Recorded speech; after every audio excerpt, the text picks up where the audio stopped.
Ahoy, Savvies, take up the mainsail as we prepare to sail the seas of BrickLink Series 6, where we will find ships filled with low-life seamen on our search for an island abound with booty. Mate, will you stop impersonating me? Yes, sorry. Timestamps below then, folks, but we will go from smallest to largest, starting with this. The Scalawag sloop. Inspired by sets like the Bone-Cross Clipper or the Renegade Runner, this is a lovely little build. It's only 561 pieces, but it looks pretty brilliant, and it comes with a couple of nice minifigs too, and I like that there's fun little details on a set so small. This really is an ode to some of those smaller ships that we did get back when the pirate theme was in its heyday, and the way it's been done would mean that it looks good alongside those if you do own any of the older sets, but even if you've got some of the newer ones like the Eldorado Fortress, Pirates of Barracuda Bay, the Tortuga sets that's going to come out for Series 5, this is going to fit alongside those really nicely. And of course, it's going to be super fun to play with, like the little details such as the banana for the monkey on the bow of the boat there. You know, I am a fan of big sets, and whilst it can be painful on the wallet, the likes of the Thieves of Tortuga set is so beautiful, I cannot wait to get it, but we do need smaller sets as well. As we know, there can only be 5 finalists for any of the designer programs. Series 6 will be no different, and there are so many big sets in contention across all of the themes, not just pirates. It is really nice to get some smaller submissions as well, like this, that are of a high quality. I'm sure this would prove extremely popular if it was chosen, and it really shouldn't be that expensive. So I have to say I'm a huge fan of it. Pirates is one of my favourite themes, and 561 pieces for so few, I think this does a really amazing job. Next up then is the Abandoned Imperial Outpost. This one coming in with 572 pieces, so still very much at the smaller end, but giving us a little island as well as a rowboat. The idea is fairly simple. We have an Imperial outpost here that has been left to fall into a little bit of disarray, captured now by our pirates, gives them somewhere to store the loot and come back for at a later date. This does again remind me of some of the much smaller initial sets that we got from the pirate theme, and I cannot complain about that because it was little sets like this that were just great to play with. It was where the imagination could run wild, and the sort of thing that initially sparked my whole love of Lego, speaking personally. That said, if I may, I think this is perhaps a little bit too small. Could have done with adding in an extra couple of 100 pieces. You know, it wouldn't make a huge amount of difference to the price in the grand scheme of things, but could have fleshed this out a little bit more. There's not too much to actually do on this. However, as an add-on to other builds, if you do have them, it can certainly help to flesh out the world. So it's only a small criticism. What we do actually have here all looks great. The next submission, size-wise, was this Brickbeard's End, coming in with 749 pieces. And the base concept is an interesting one. We've got a modern-day explorer with a metal detector searching supposedly for Brickbeard's treasure. A little bit morbid that that's supposedly Brickbeard down there. Not sure I like that, to be frank. I do struggle with this submission because it doesn't really fit in with any of these sets that most of us would have on display these days, and it is a bit higgledy-piggledy. I don't get why the treasure is over here on its own, and then we've got bones scattered around everywhere else, and how the crow's nest of the pirate ship is still existing coming out of the rocks. It doesn't really make sense to me, if I'm brutally honest. It's not that I don't like the idea. That's actually pretty interesting. It's a way of marrying up modern builds with pirates. That's something I'm all for. However, the bricks do have to do the talking, especially with beloved themes like this. You need to have something where the story makes sense and it's something you want to get in and play with, and it adds value to additional sets that we already have. Personally, I'm not feeling that here. If you disagree, let me know down in the comments, but I do think that this misses the mark somewhat. We then have the Pirate's Dream, one that has been proposed before and sadly didn't make it, now resubmitted for Series 6. Because we have looked at this in the past, I'm not going to spend a huge amount of time on it, other than to say that I really liked it then, and I still like it now. I think it would make for a fantastic small diorama. Piece count-wise, 857, means that it has lots of details in it, wonderful layering. I just think that it's such a fun, cool idea to have a pirate dreaming, and then that scene going on above, with them having successfully sunk the Imperial vessel. And there's lots of fun things going on through this as well, such as the monkey trying to raid the treasure chest. It's a super fun design. It really does put a smile on my face. So glad to see it resubmitted. Don't know if it stands a better chance this time around. It's another one where if we're looking at the smaller end of things, I think it would be a fantastic one to choose. You're not going to have to spend a load of money in order to get this, and yet how much character has this got? It's my opinion that regardless of the Pirates theme, just overall, out of all of the sets proposed, for something in this lower end of the piece count range, it's got to be one of the very best. So I won't hold my breath, as it didn't make it last time, but if it did, it's certainly one that I would be trying to pick up. So that brings us now to this, the Forgotten Shipwreck. Size-wise, we're nearing the 1,000 piece count, 950 this time round, and the Forgotten Shipwreck, it does look fun, but I am starting to notice a bit of a trend here. Ever since we've had the Pirates of Barracuda Bay set, which was so fantastic, anything that kind of combines a ship with an island, albeit much more of a shipwreck, I don't know, I can't help but draw comparisons, and that's obviously very unfortunate because this is so much smaller. I think it would be nice if we could focus on something a little bit different. A lot of designers seem to be going for the same core concept, and we really need something a bit more refreshing. That negativity aside, what we do have here is some wonderful little details, a very fun little playset that again wouldn't be too expensive. It's certainly not going to look out of place alongside some of those other sets, so it's going to flesh out that world. The minifigs, animals and accessories, they're all very welcome, and it does have quite a bit of character attached to the whole thing. So it's definitely good, big thumbs up for that, but it is very samey in the root idea, so I'd like something a little bit more refreshing. We then move on to this, the Buildstrong, and the first of the full-on ships that we're getting from the Pirates theme, 1,500 pieces, so we're jumping up in size a bit. That said, it is a little bit of an odd shape, and there's a very extraordinary amount of cannons being proposed for this one. Now, from a display point of view, the way that it all comes apart and clicks together is a pretty good idea if there was lots of details to be seen on the inside. The problem for me is that there simply isn't. Very tight layers. There's no detailing really to appreciate on the inside. Certainly no play factor. And I'm not really a fan of the brick-built sail either. I just don't like the shaping. Up on the deck, at least we do have a little bit more details going on. However, the whole model is not in scale for minifigs, and there's not really much room to go trying to position them on there either. It feels like an idea that belongs in a much, much larger model that's had to be condensed down into something so much smaller. I mean, 3 masts and all these cannons on something of this size, it just doesn't work. Also, round at the rear of the boat, trying to have all this crammed in once again creates a weird shaping of just being squashed. And that's really not what you want in a Lego model. I think that's where the flaw lies in this. Trying to get this to be just 1,500 pieces and yet have such a sense of scale doesn't work.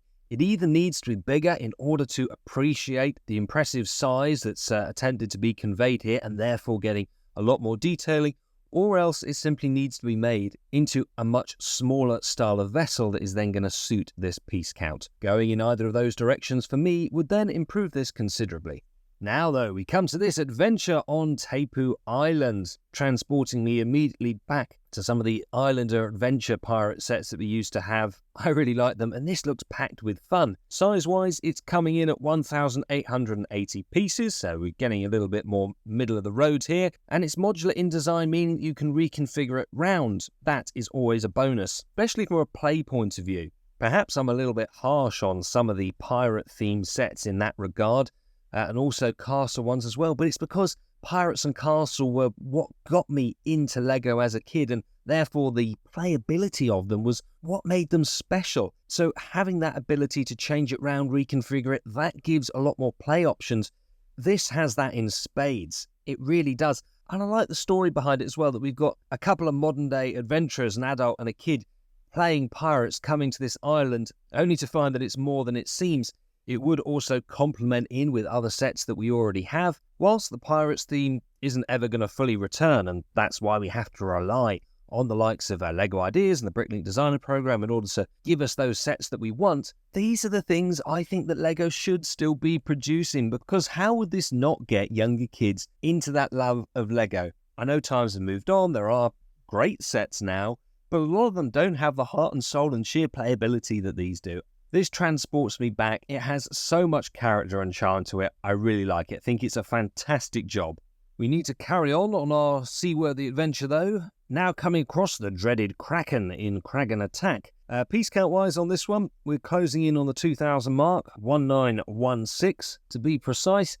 We have had this one proposed before. It's been tweaked around. I don't recall there being Lion Knights involved in it previously, but then I'm just going off the top of my head trying to remember here. Haven't got the previous submission in front of me to compare. Look, I think this is very clever. I really like the idea of the ship being broken in half with the Kraken, all these tentacles swirling around it. It's just got such a lot of implied movement to it. I mean, playability-wise, probably not the best, because once you have it constructed, it's going to be important not to, obviously, knock any of this too much. But you can still see with the way that the tentacles have been constructed that you can have some fun moving this around, and it's one of the best uses of implied movement because it does look like a bit of a film still, you know, a picture from this epic battle that is halfway through. I have to give it a bonus point just for being different. Again, it's a refreshing idea, not having something that's samey from other ones that have been chosen in the past, so I applaud that. I think it's been very nicely designed in all the pieces and colours that have been used, and I think it would make for a simply amazing display piece. So not sure how well it'll do, didn't make it last time, probably won't again this time, but if that does change and it is selected, I would definitely be trying to crowdfund it. It's a really cracking design. Next up is Runner's Rendezvous, the Pirate Inn. We are now over the 2,000 mark, 2,150 pieces. A lot of those are small on this, you can see from the roof, so just bear that in mind. Does obviously help the aesthetics, but not great from a pricing point of view. That said, I can't personally see this one getting the votes to be selected. For first things, it's a little bit bleak. We have the greys with the browns and even the blacks on top. That's quite oppressive. And then, whilst I have nothing against the idea, a tavern is pretty cool, it's the only focus of the whole build. On the inside, there's plenty of room for minifigures, but it's fairly bland. There's not much fun that can be had with this set. Again, I have to come back to that. In my opinion, what you want from a pirate set is something that sparks a sense of adventure, and I'm afraid that this really doesn't do that for me. It's just far too many browns. Then with the sand pieces as well, there's not enough contrast. It looks a bit dreary. I'm sorry to say that, and it pains me when I have to be negative about something because I never want to put a fan designer off. It's just I really feel that this one doesn't have the soul to it. It doesn't have the character that particularly makes you want to put it prominently on display or have a play with it. So unfortunately, I can't rate it. Of course, if you disagree, if this is something that you really like the look of and will want, make sure to post in the comments down below and of course go over and vote for it. But yeah, it won't be getting a vote from me.